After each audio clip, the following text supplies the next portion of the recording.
बाबा जी रहमतुल्लाह अलैह की एक बात ने नबी रहमत सल्लल्लाहु अलैहि वसल्लम के सफ़र मेराज, नूरो बशर और हाजिर नाज़र का फहम सुलझा दिया। बिस्मिल्लाहिर्रहमानिर्रहीम। अस्सलामु अलैकुम वरहमतुल्लाहि वबरकातुहू। आप देख रहे हैं दरियल फैक्ट्स की सीरीज़ दरियल इस्लाम। नाज़रीन कराम, हमारे एक इंतहाई करीबी दोस्त सिलसिला अलिया नकीबिया से मुंसलिक हैं।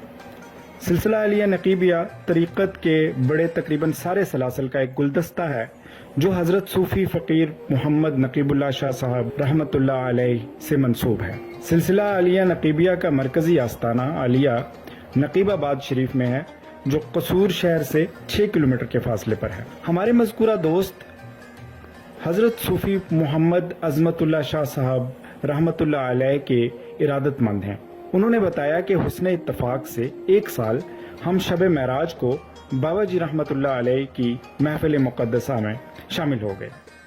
जब हम पहुंचे तो बाबा जी रहमतुल्लाह अलैह का इरशाद मुकम्मल हो चुका था, लेकिन आखिरी जो चंद जुमले सुनने को मिले, उन्होंने ऐसे मौज़ूआत पर फ़हम व इदराक के दरीचे खोले कि जिनकी हकीकत सैकड़ों कुतुब और हज़ारों तकारीर सुनकर भी शायद इतना क्लियर ना हो सकती हो। बाबा जी रहमतुल्लाह अलैह मेराजुन नबी के हवाला से इरशाद फरमा रहे थे कि बेटा, ये बात तो यहाँ बिल्कुल क्लियर है कि मेराज शरीफ के सफ़र की इब्तदा का कुरान पाक में बिल्कुल वाज़े अल्फाज में फरमा दिया गया है। सुब्हानल्लज़ी अस्रा बि अब्दिही लैलन मिनल मस्जिदिल हराम इलल मस्जिदिल अक़सल्लज़ी बारकना हौलहू लिनुरियहू मिन आयातिना इन्नहू हुवस समीउल बसीर। पाक है वो अल्लाह ताला जो अपने बंदे को रात ही रात में मस्जिद हराम से मस्जिद अक़सा तक ले गया, जिसके आस पास हमने बरकत दे रखी है, इसलिए कि हम उसे अपनी कुदरत के बाज़ नमूने दिखाएं। यकीनन अल्लाह ताला खूब सुनने देखने वाला है। बाबा जी रहमतुल्लाह अलैह फरमाते हैं कि इस सफ़र की कैफियत क्या थी। ये आलम ख्वाब में पेश आया था या बेदारी में, और आया हुजूर सल्लल्लाहु अलैहि वसल्लम बज़ाते खुद तशरीफ़ ले गए थे, या अपनी जगह बैठे बैठे महज रूहानी तौर पर ही आपको ये मुशाहिदा कराया गया। इन सवालात का जवाब कुरान मजीद के अल्फाज खुद दे रहे हैं।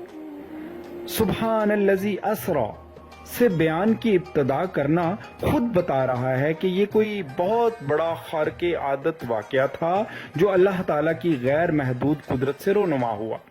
जाहिर है कि ख्वाब में किसी शख्स का इस तरह की चीजें देख लेना या कश्फ के तौर पर दिखाना ये अहमियत नहीं रखता कि उसे बयान करने के लिए इस तमहीद की जरूरत हो कि तमाम कमजोरियों और नकाइस से पाक है वो ज़ात जिसने अपने बंदे को ये ख्वाब दिखाया या कश्फ में कुछ दिखाया। फिर ये अल्फाज भी कि एक रात अपने बंदे को ले गया। जिस्मानी सफर माने बगैर चारा नहीं कि ये महज एक रूहानी तजुर्बा न था, बल्कि एक जिस्मानी सफर और एनी मुशाहिदा था जो अल्लाह ताला ने नबी करीम सल्लल्लाहु अलैहि वसल्लम को कराया। अब अगर एक रात में हवाई जहाज के बगैर मक्का से बैतुल मक़दस जाना और आना अल्लाह की कुदरत से मुमकिन था, तो आगे का सफर क्यों नामुमकिन कहा जा सकता है जो हदीस पाक में बयान हुआ। मुमकिन और नामुमकिन की बहस तो सिर्फ इस सूरत में पैदा होती है जबकि किसी मखलूक के इख्तियार से कोई काम करने का मामला ज़ेर बहस हो। लेकिन जब जिक्र ये हो कि खुदा ने फलां काम किया, तो फिर इम्कान का सवाल ही वही शख्स उठा सकता है जिसे खुदा के कादर मुतलक होने का यकीन ना हो। इससे तो ये मुकम्मल वाज़े हो गया कि नबी रहमत सल्लल्लाहु अलैहि वसल्लम बज़ाते खुद अपने ज़ाहिरी जिस्म अतहर के साथ इस सफ़र मेराज पर थे। बेटा, अब आ जाते हैं इसके साइंसी पहलू की तरफ कि शब मेराज जो सवारी अता की गई वो बुर्राक था, और बुर्राक बर्क की जमा है।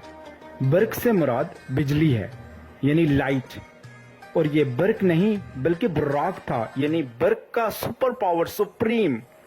और अगर देखा जाए तो आम लाइट की स्पीड ऑफ लाइट 1,86,000 मील फी सेकंड है, और ये साइंस कहती है कि इस स्पीड ऑफ लाइट से कोई भी मादा शय सफर नहीं कर सकती, और अगर करेगी تو وہ جل جائے گی، ختم ہو جائے گی.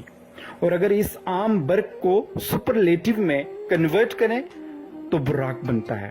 یعنی عام لائٹ کی سپیڈ کو سپریم لائٹ کی سپیڈ کے ساتھ کنورٹ کریں تو وہ اس سے ہزاروں لاکھوں گنا زیادہ سپیڈ بنتی ہے. اب سوال یہ پیدا ہوتا ہے کہ کیا اس سپیڈ آف سپر لائٹ میں جس جسم اطہر نے سفر کیا وہ مادہ تھا؟ ظاہر ہے وہ اس سپر لائٹ سے بھی زیادہ لطیف ترین تھا، جو اس سے بھی آگے گیا، جہاں سے آگے وہ لائٹ بھی سفر کرنے سے قاصر ہو گئی. تو بیٹا جو قرآن پر ایمان رکھتا ہے اسے سفر معراج کو ماننا پڑے گا، اور جو سفر معراج کو مانتا ہے اسے سائنٹیفکلی نبی رحمت صلی اللہ علیہ وآلہ وسلم کا لطیف ترین نور ہونا ماننا پڑے گا. اور بیٹا رہی بات حاضر و ناظر کی، تو مجھے بتائیے کہ کیا رب العالمین حاضر و ناظر ہے کہ نہیں، ہر جگہ موجود ہے کہ نہیں؟ ہم سب نے جواب دیا بالکل حاضر و ناظر اور ہر جگہ موجود ہے. تو بابا جی رحمت اللہ علیہ نے فرمایا بیٹا کیا رب العالمین کسی جگہ اپنی رحمت کے بغیر بھی موجود ہے؟ ہم سب نے جواب دیا نہیں بابا جی ایسا نہیں ہے. تو بابا جی رحمت اللہ علیہ نے فرمایا بیٹا بس بات ہی ختم ہو گئی، اب قرآن سے پوچھ لو کہ رب العالمین کا رحمت للعالمین کون ہے؟ قرآن نہیں فرماتا وما ارسلناک الا رحمت للعالمین، اور ہم نے آپ صلی اللہ علیہ وآلہ وسلم کو تمام جہانوں کے لیے رحمت بنا کر بھیجا. رب العالمین ہر جگہ اپنی رحمت کے ساتھ موجود ہے، تو جہاں رب العالمین ہے وہاں رحمت للعالمین ہے صلی اللہ علیہ وآلہ وسلم. ناظرین کرام، اسی لیے فرمایا گیا ہے کہ یک زمانہ صحبت با اولیاء بہتر از 100 سالہ طاعت بے ریا. اہل باطن و اہل حق ولی کامل نے ایک مختصر ترین گفتگو میں سفر معراج، نور و بشر اور حاضر و ناظر کے معاملہ میں اہل ظاہر کے کج فہم سطحی علم رکھنے والوں کی پیدا کردہ غلط فہمیوں کو کس زبردست انداز میں سلجھایا کہ عقل سلیم اور قلب سلیم رکھنے والا کوئی بھی کسی بھی شک و شبے میں نہیں رہ سکتا. البتہ اللہ پاک نے ماننے والوں اور نہ ماننے والوں کی ابد سے 2 کیٹیگریز بنا رکھی ہیں. ماننے والوں نے ماننا اور نہ ماننے والوں نے نہ ماننا ہوتا ہے. ناظرین کرام، ماننے والوں اور نہ ماننے والوں کے حوالے سے ایک تفصیلی مثال دریل فیکٹس کی گزشتہ ایک ویڈیو 21ویں صدی میں حرمین شریفین کا معجزہ میں ہم دے چکے ہیں. اگر ملاحظہ فرمانا چاہیں تو ڈسکرپشن میں اس ویڈیو کا لنک دیا گیا ہے. اللہ پاک ہمیں فہم دین عطا فرما کر اہل حق کے سیدھے راستے پر چلنا نصیب فرمائیں. آمین. جزاکم اللہ خیرہ. اپنا خیال رکھیے گا. اللہ نگہبان. اور آخر میں ہماری درخواست ہے کہ اس کار خیر میں ہمارا ساتھ دینے کے لیے اس چینل کو سبسکرائب کیجئے، بیل آئیکن کو کلک کیجئے اور صدقہ جاریہ کے لیے اسے دوسروں کے ساتھ شیئر کیجئے.